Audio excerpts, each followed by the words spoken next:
और सावन में शिव को सबसे प्रिय मंत्र क्या है? आपके स्वर से हमारे ऑडियंस जो 3 मिलियन सब्सक्राइबर्स है, वो सुनना चाहते हैं। अच्छा, देखिए भगवान शिव के 4 स्तोत्र हैं, जो कि शिव को अत्यंत प्रिय हैं, अत्यंत मैं ये प्रिय हैं। चाह रहा हूँ कि आप एकदम गुनगुनाएँ और अच्छा। लोग यूट्यूब पे सुबह वही पूरे सावन में वही सुनें। अच्छा।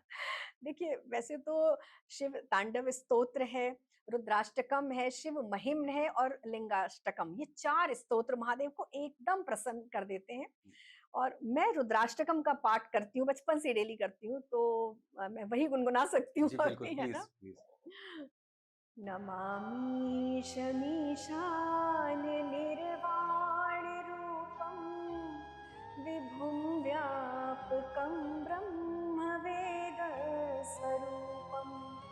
निजं निर्गुणं निर्विकल्पं निरीहं चिदाकाशमाकाशवासं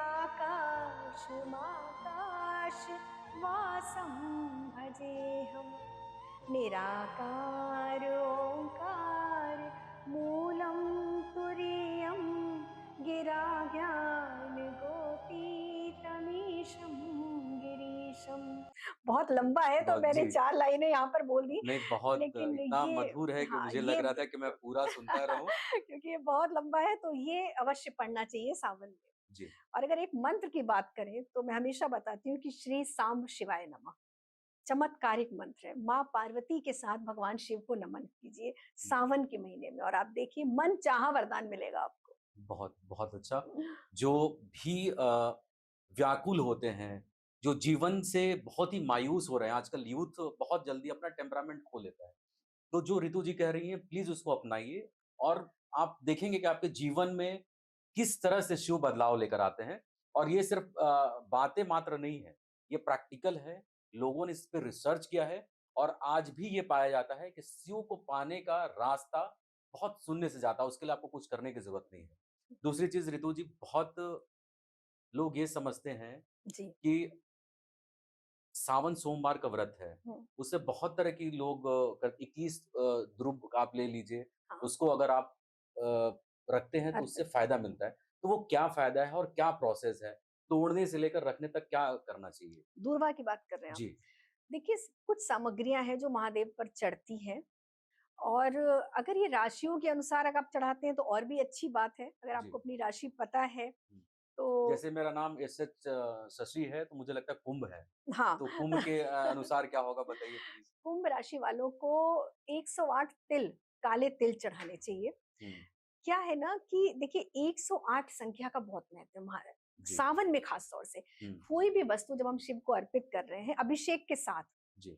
108 की मात्रा में आप चढ़ाइए। हुँ, मेष राशि से लेके मीन राशि तक, है ना? हुँ। मैं बता देती हूँ आपको। जी, जी, ठीक है? बिल्कुल, हाँ। मेष राशि वालों को 108 गेहूँ के दाने अगर अर्पित करते हैं, हुँ, का सूर्य भी बलवान होता है और महादेव की कृपा तो मिलती है।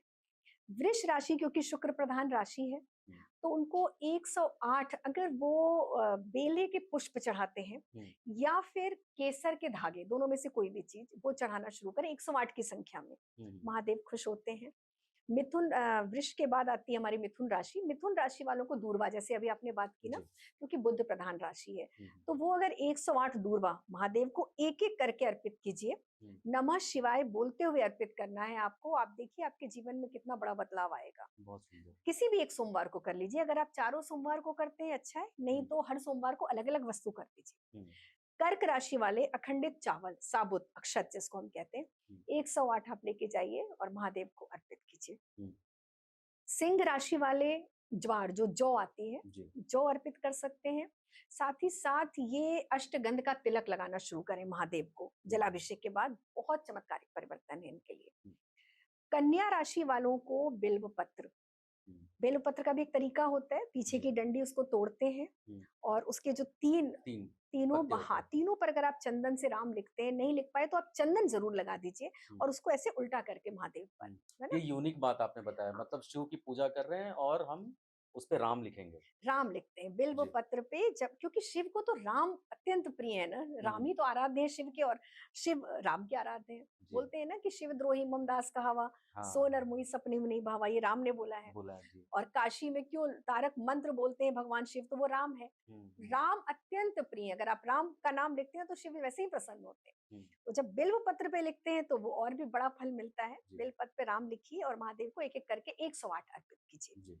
कन्या राशि वाले लोग। हुँ, वृश्चिक राशि वाले लोगों की बात करें तो वो देखिए, एक आध धतूरा, जी। धतूरे छोटे-छोटे मिल जाएँगे आपको, 108 आप इकट्ठा कर लीजिए हुँ, हुँ, और उसको थोड़ा-थोड़ा शहद लगाकर, हुँ, ठीक है, महादेव पर अर्पित करते जाइए। हुँ, आपके अंदर की सारी विकृति, सारे विषाद, हुँ, जितनी नेगेटिविटी है वो सब निकल खत्म हो जाएगी। हुँ, धनु राशि वालों को पीले रंग के पुष्प, हुँ, गेंदे के पुष्प चढ़ा सकते हैं वो, हुँ, या आता है कनेर का जो आता है पीला पुष्प, वो चढ़ा सकते हैं हुँ, धनु राशि वालों।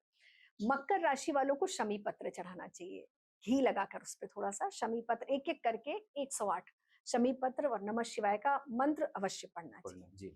बिल्कुल पढ़ना चाहिए। और हमारा मीन राशि जो लास्ट में है, मीन हुँ, राशि वालों को श्वेत आर्क के पुष्प चढ़ाने चाहिए, हुँ, जो महादेव को अत्यंत प्रिय है। अच्छा। श्वेत आर्क अगर नहीं मिल रहा है तो हर हुँ, श्रृंगार के पुष्प ठीक है। 108 की संख्या में आप चढ़े। मीन राशि वालों की वैसे भी साढ़े साती का सेकंड चरण है, बहुत परेशान चल रहे हैं। हुँ, कुंभ और मीन दोनों के लिए, मेष तीनों पे साढ़े साती है, तो हुँ, ये तीनों लोग उपाय अवश्य करें, क्योंकि इनका शनि भी शांत होगा और हुँ, साढ़े साती के जो नकारात्मक प्रभाव है वो नहीं होंगे इनको, हुँ, बल्कि महादेव की कृपा से ये साढ़े साती बहुत अच्छी जाएगी इनकी। ओके, ठीक है। ये तो बड़ा अच्छा आपने जी, सारी राशियों का बता जी। दिया। एक वो बच्चियाँ या फिर वो जो महिलाएँ हैं, वो लड़कियाँ जो पूरे साल इंतज़ार करती हैं कि सावन आएगा और मैं शिव जी को ये चढ़ाऊँगी, ऐसे पूजा करूँगी, ऐसे पाठ करूँगी, ऐसे श्रृंगार करूँगी। लेकिन ऐन वक़्त में क्या होता है कि उनको पीरियड्स आ जाते हैं। बिल्कुल। तो उसपे फिर ये पूजा विधि कैसे कर सकती हैं या पूजा करना चाहिए, नहीं करना चाहिए? सावन की बात कर रहे हो ना? जी, थोड़ी-सी भ्रांति लोगों में ये है कि सावन का मतलब सोमवार है, ऐसा नहीं है। जी।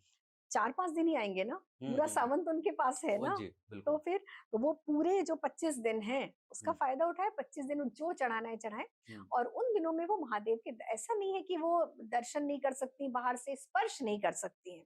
हुँ, तो हुँ, उस उन दिनों वो जाप कर सकती हैं बैठ के, हुँ, मन ही मन में जाप कर सकती हैं, मानसिक रूप से भगवान शिव की पूजा आराधना कर सकती हैं। हुँ, हुँ। और उसके बाद जब आप शुद्ध हो जाते हैं तो आप करिए पूजा पूरे सावन।